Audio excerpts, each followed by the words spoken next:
गोजोन फुंबिलि बयनिसिमबो बड' इनसाइट 24 आव नोंथांमोनखौ बरायबाय। नोंथाङा बर' रावजों सानफ्रोमबोनि बर' खौरां, सोलोंथायारि, थुलुंगायारि आयदा आरो गोनां फोरमायथि मोनबाय थागोन। दिनैनि फुंबिलिनि खौरांखौ आं नोंथांमोननि सिगाङाव फरायथिनो लादों। आसा खालामो नोंथांमोना खौरांखौ जोबजासे खोनासंगोन। गिबि खौराङानो दङ, आसामा भारतनि थामथि बयनिख्रुइ गोख्रैसिन जौगानाय रायजो जाबाय, हिमन्त बिश्व शर्माया बुंदों। आसामा 7.94 जौखोन्दोनि GDP जौगानायनि हारजों भारतनि थामथि बयनिख्रुइ गोख्रैसिन जौगानाय रायजो महरै नुजाथिदों। गिबि मन्त्रि हिमन्त बिश्व शर्माया बावैसो फोसावदोंमोन। गिबि मन्थ्रिया बे जाफुंसारनायनि मुंखौ रायजोनि रां थिसनग्रा मददगिरि बिथांखिफोर आरो बिथायारि सानज'थाय, सोलोंथाय आरो सुबुंफोरनाव सोलिबाय थानाय रां थिसननायनि थाखाय होयो। बिथाङा बुंदोंमोन दि आसामाव बेबादि दावगानायआ मोनसे समाव साननो हाथावैमोन। आसाम आयेन आफादखौ बिबुंथि होनानै शर्माया बुंदोंमोन दि रायजोआ 14निफ्राय 15 जौखोन्दोनि हारजों जौगागासिनो दं, जाय हायुंआरि सानजेर 9निफ्राय 10 जौखोन्दोनि जोबोद बांसिन। सोरखारि खारि बायदिब्ला आसामनि GSDP जौगानायनि हारआ जाबाय 2021 निफ्राय 22 मायथाइसिमाव 21 जौखोन्दो, 2022 निफ्राय 23 आव 17 जौखोन्दो, 2023 निफ्राय 24 आव 19 जौखोन्दो, 2024 निफ्राय 25 आव अनुमान खालामनाय 13 जौखोन्दो। गिबि मन्थ्रिया एडभान्टेज आसाम 2.0 जथुम्मानि जाफुंसारनायखौ नोजोर होदोंमोन, जाय रां थिसनगिरिफोरनि बांलांनाय गोसो जानायखौ दिन्थियो।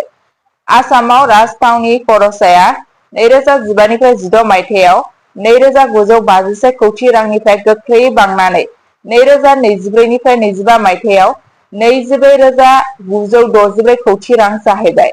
बे जायखौ गुदि रां थिसननायाव मोनसे गाहाय रायजो बानायदों। शर्माया बेखौबो मुंख'दोंमोन दि आसामनि दाहार GDP रुजुजखाया 25 जौखोन्दो आरो 17 सोरखारजों सामलायजानाय कम्पानिफोरा गासै 40,000 कौटि रांनि धोन दं। बेजों लोगोसे रायजोहा 58,000 कौटि रांनि सम्पति दं, जायखौ गोनांथि जायोब्ला बाहायनो हायो।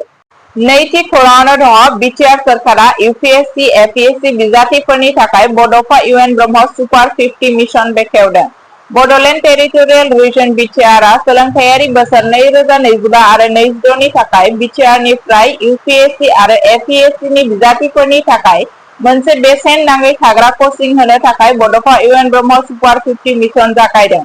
बे जर'खा मिशननि थांखिया बिटिआरनि रोंग'थि गोनां लाइमोनफोरखौ सुबुं सिबिथाइ आनजादफोराव जाफुंसार जानायाव मदद होनाय। गासै 100 मासिफोर दं। गोजौसिन 50 मासिखौ मेरिटनि सायाव सायख'नाय जागोन आरो आद्रा थानाय 50 मासिफोरा बिटिआरनि 25 गुबुन गुबुन हारिफोरनि थाखाय रोखा खालामनाय जागोन। बिनायसाफोरा बिटिआरनि अरायथा थागिरि आरो ग्रेजुवेट जानांगोन। जोबथा बोसोरनि फरायसाफोराबो आर'ज गाबनो हागोन। सायख'नाय बिखान्थियाव प्रिलिम्स, मेइन्स, इन्टारभिउ आरो काउन्सेलिं दंफायो। बिटिआर सोरखारा गासै खरसानि 75 जौखोन्दोखौ मदद होगोन, जेराव सायख'नाय बिनायसाफोरा थाखो जायगानि सिगां 25 जौखोन्दो होगोन। आर'जलाइफोरा 8 एप्रिलनिफ्राय 30 एप्रिलसिम जागोन। वेबसाइटनि मुङानो जाबाय education.bodoland.gov.in। अनलाइन खुला दं। मावफारिया 1 जुलाइ 2025 निफ्राय जागायगोन आरो 30 जुन 2026 मायथाइयाव जोबगोन। थामथि खौराङानो दङ, तेजपुराव साननि समावनो थिकादारनि बाइकनिफ्राय 2 लाख रां खावदों। मोनसे सोमोनांथाव जाथाय। तेजपुराव सासे थिकादारनि मटर साइकेलनिफ्राय साननि समावनो 2 लाख रां खावनानै लाङो। रिपर्टनि बादिब्ला हरेन्द्रराया SBI तेजपुर दालायनिफ्राय रां दिहुनदोंमोन। नोगोद राङा मावसाफोरनो दान बान्था होनो थाखायमोन। बिथाङा रांखौ गावनि बाइकनि डिक्किआव दोनदोंमोन। AS12F2598। खावनाया कराचिगाव ओनसोलाव अविराज बेंकनि खाथियाव जादोंमोन जेब्ला राया मेडिकेलाव मुलि बायनो दसे समनि थाखाय थाथ'दोंमोन। बे समनि खाबु लानानै सासे सिनाय मोनै सिखावआ बाइकनि डिक्किखौ सिफायदोंमोन आरो नोगोद रां लानानै खारलांदोंमोन। तेजपुर पुलिसआ नायबिजिरनायखौ जागायबाय। खाथि खालानि केमेराफोरनि CCTV फुटेजखौ नायबिजिरगासिनो दं। बे जाथाया ओनसोलाव रैखाथिनि सायाव गोब्राब जिंगा सिखांदों।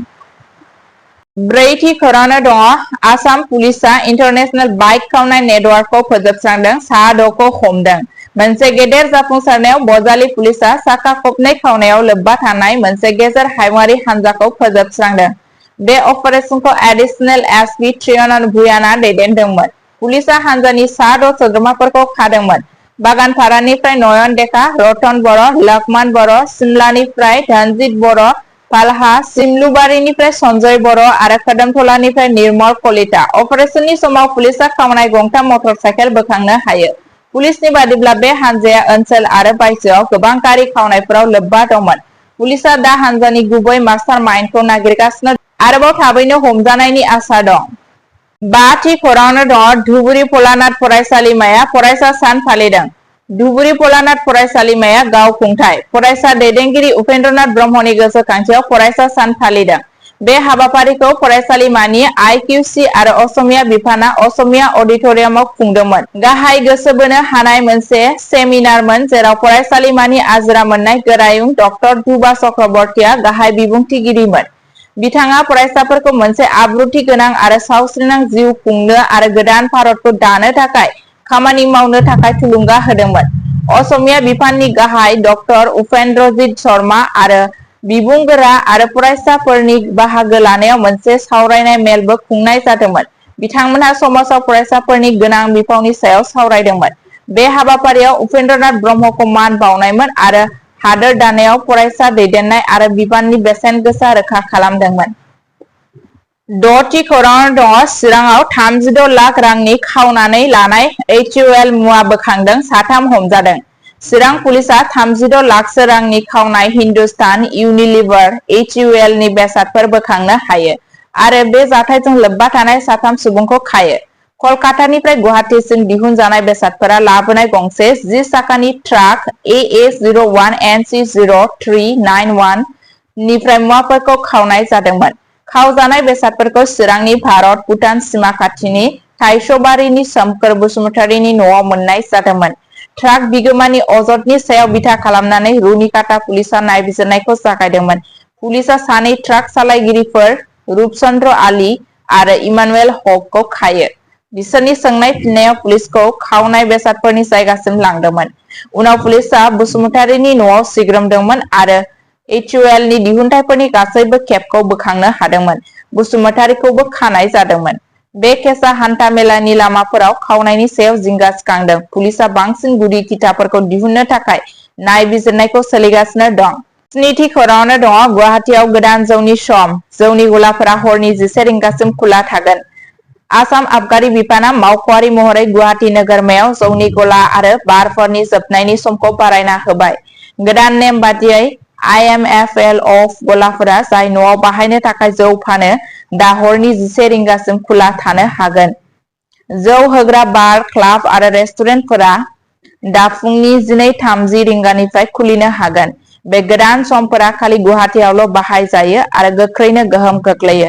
बेनि सिगाङाव 5 एप्रिलाव आलासि सिबिनाय दारिमिनखौ हेफाजाब होनो थाखाय गासै आसामाव बार समखौ बारायनायनि बाथ्रा सावरायनाय जादोंमोन। बबेखानि गिबि मन्थ्रि हिमन्त बिश्व शर्माया डिब्रुगड़आव फोसावनायनि उनाव गोनो गोथो सोमजिदोंमोन दि आसामाव जौनि गलाफोरा फुंनि 2 रिंगानिफ्राय खुला थागोन। बेयो रायजो राजाफोरनि गेजेराव दान्थे बिदान्थे आरो साननाय सोमजिहोदोंमोन।